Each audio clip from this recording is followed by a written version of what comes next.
I'm a businessman, mpangisa amamotoka era nga bwe ngatunda.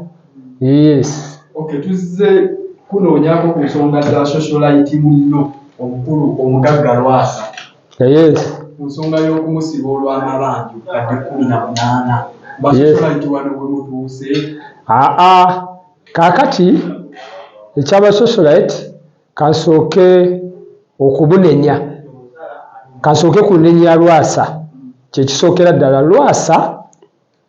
nabayita bajje baregistaringe wano because eno yegundi ebatwala mu ggwanga Uganda. Wekitegedde ye office ebatwala olw'ebizibu ebimu ebyajjanga bibeerawo nga tubayamba olaba ku bya blind white bad black n'olaba ebwenzize nga mbayamba tewali gwe sitayambye. Naye kaakati obaga bajje baregistaringe tebajja kati ebizibu byo byamugwiridde because ekyo ekizibu buli omu akiyitamu. Ebbanja buli omu bamubanja ne gavumenti bagibayana buli omu bamubanja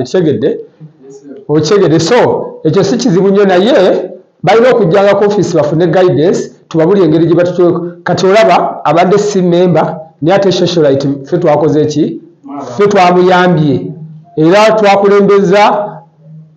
Haji Skembuga ye yakoze eki ye yagenze n'alumba n'akola ku nsonga ezo buli kimu ne kikola ki ne kitambula bulungi. Okitegedde era kakasa yafunye bondi ku kooti era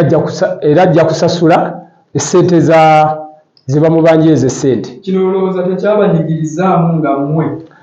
Kinyiga neera kiba kyakuyiga. Awali ekibi wabeerawo ekiki ekirungi kibeera kyakukola ki kyakuyiga. Oyo Lwasa musajja waffe munnamasaka Masaka agikutte mu socialite gyali ne Kalema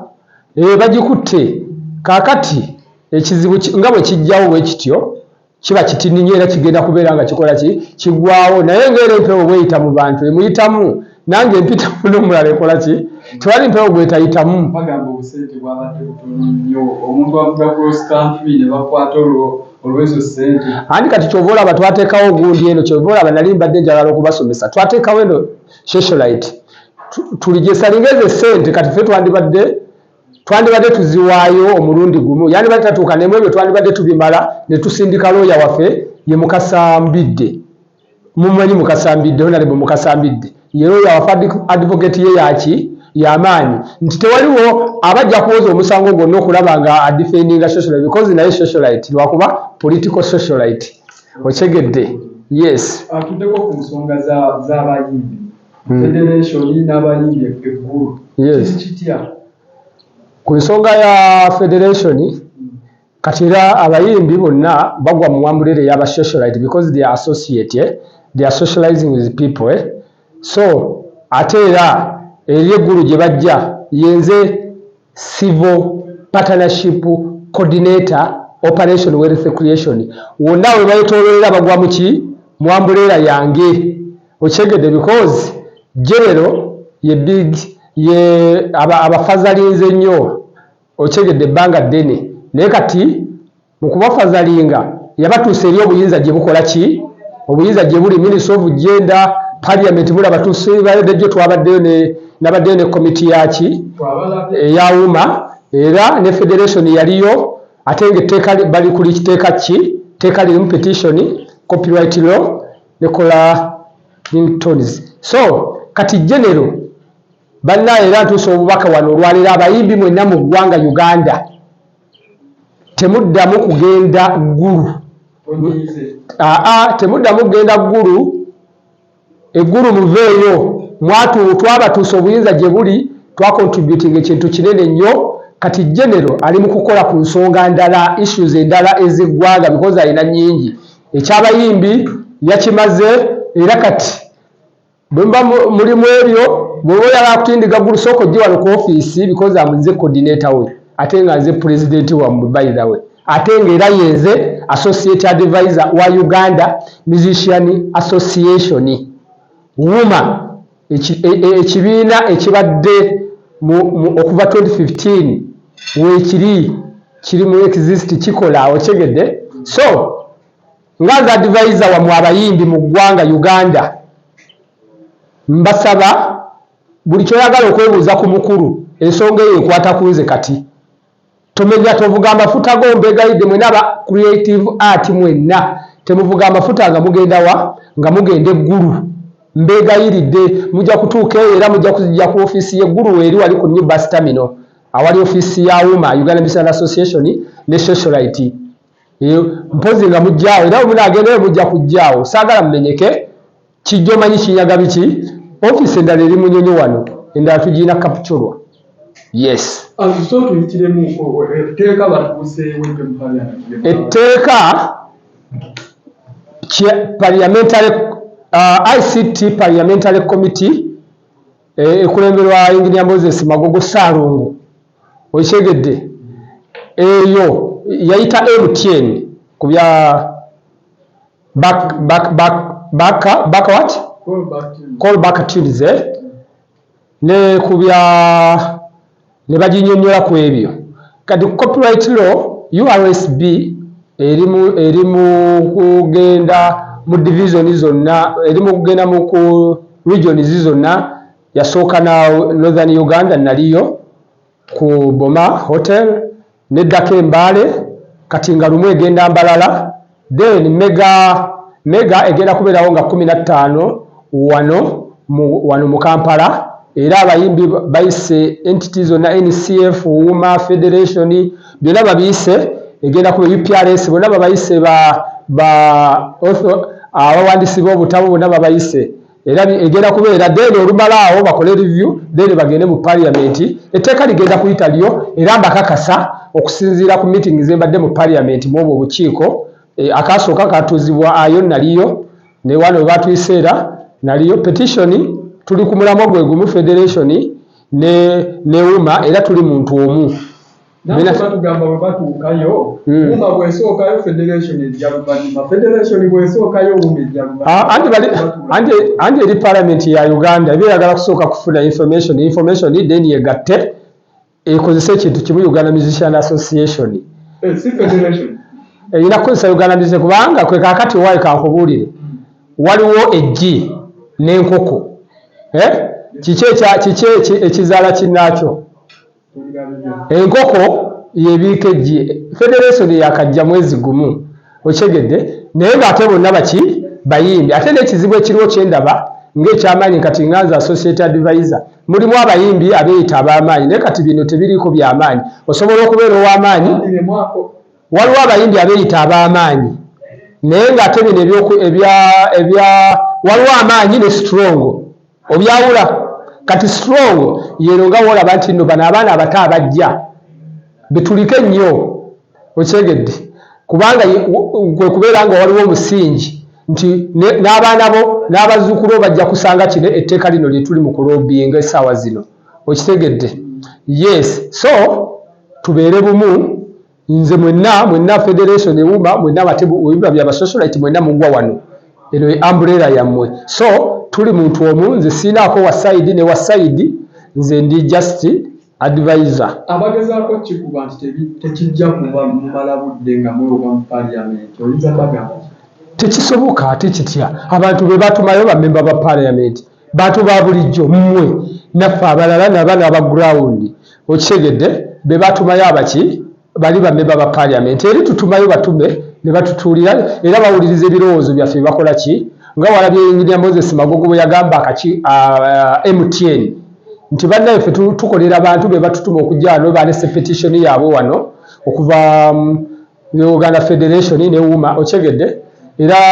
Honorable Nyamutolo ne Honorable Hilda Kiyaga bagipresentinga bulungi nnyo mu Parliament ebintu ne bitambula okyegedde ne principal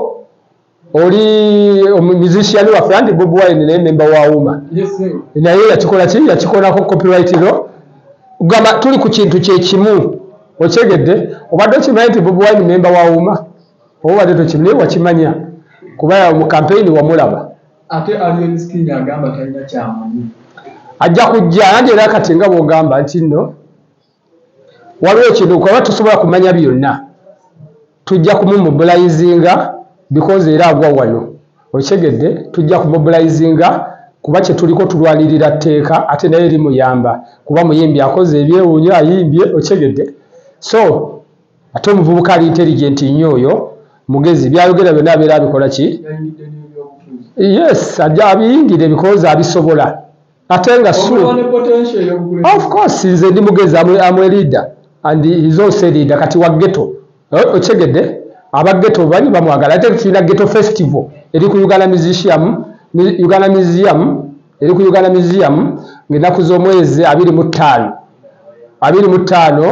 ogw'Ekumi okyegedde from ghetto to spotlight era enteekateeka yonna mujja kubalaba abo abageto wano ku socialite ku home yaabwe mujja kulaba keya mujja kuba mulaba ekiddako tugenda munaku nkulu tugenda kuyingira festive season naye abasama nga tewali luli bayingiranga guno omwezi ng'abantu bali ku social media andi kati ensi ya .com abantu bategeera nti ebintu by'abasama tebiriimu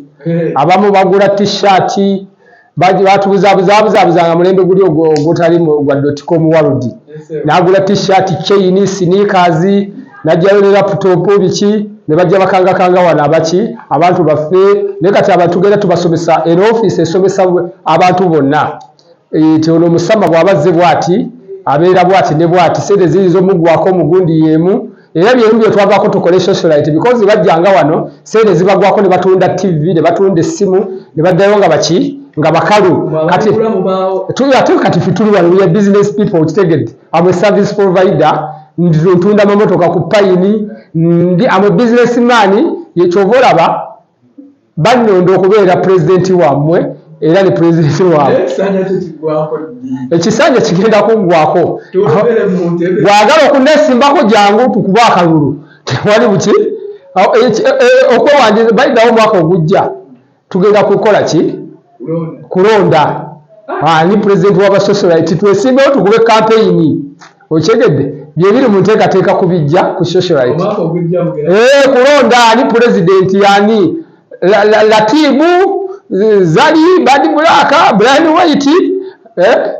ani oba kirabira nsigalamu oba bankubanga bankuba neha sirowooza yayinza kunkuba bulwembe tololamu bwenti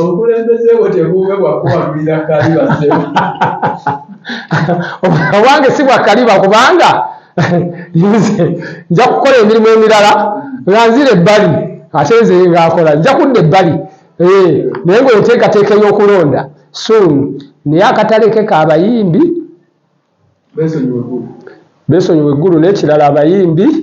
mujje tubeere bumu kati soon ffe wano tutandika music gala nga Uganda Musician Association wano emunyonyo wuma ereeta ekipya music gala yes bagita music gala era egenda kubeera home of socialites in Uganda headquarters Munyonyo Center ebintu byonna bino kati ekifo kikino badde okiraba tuyina buli kimu tuyina ziziri dry cleaner tuyina ebisulo accommodation ate bay affordable $5,700 bwebityo tuyina emmere eri ya mutwalo tuyina local food tuyina sauna tuyina buli kimu ate kakati nekiri neri tuyina warehouse yiri tugenda kuteekamu rehearsals abantu badde babaseera mbu essaawa $3 essaawa okukola rehearsal ate ogenda kuyimba ffe tugenda kukola ebiri buli ssaawa ate ekifo kigazi tuyina washing board giraba era bwereere bya ssente balaba bwereere yuma yonna egenda kubeera wano executive yuma yonna era tujja kuyita clusters nga bumanyi nti tuli organized bulungi tugende tuyite cluster yeri tuyite yeri bonna tujja ku programu ezo PR ajja kubikolako because nze ndi associate advisor owa Uganda Musician Association naye nga kigera kubeera kyamaanyi nti Munyonyo mugimanyi ye home of entertainment ate the office of socialites ate kati ate bakirese Socialite Association of Uganda we associate eno umbrella etwala federation etwala wuma etwala political socialites etwala abantu bonna kacholaba ne ghetto yiye egenda kujja mu socialite era mugenda kugira basunu akapya tugenda tuwa akapya nga bulijjo ffe tubeera na bipya byerere tetwagala bikadde. Wali socialite wali ogiwuliddeko awantu wonna tujja na bintu bipya. Ghetto festival wali ogiwuliddeko awantu wonna bantu batolodde mu ghetto simanyi ghetto tulina peaceful ghetto youth twali twagikola dda tulina ne bank account mu banka mu Equity bank kugamba ebintu byonna biri organized bwe tusoga tukole ghetto festival eyakulembeddwa mama ghetto mukyala Buchamani ye coordinator era egenda kubeera big events ye promoter w'ekivulu ekyo. So owa ghetto yonna ng'oli eyo wenna oba olina obume egenda kubeerayo first of all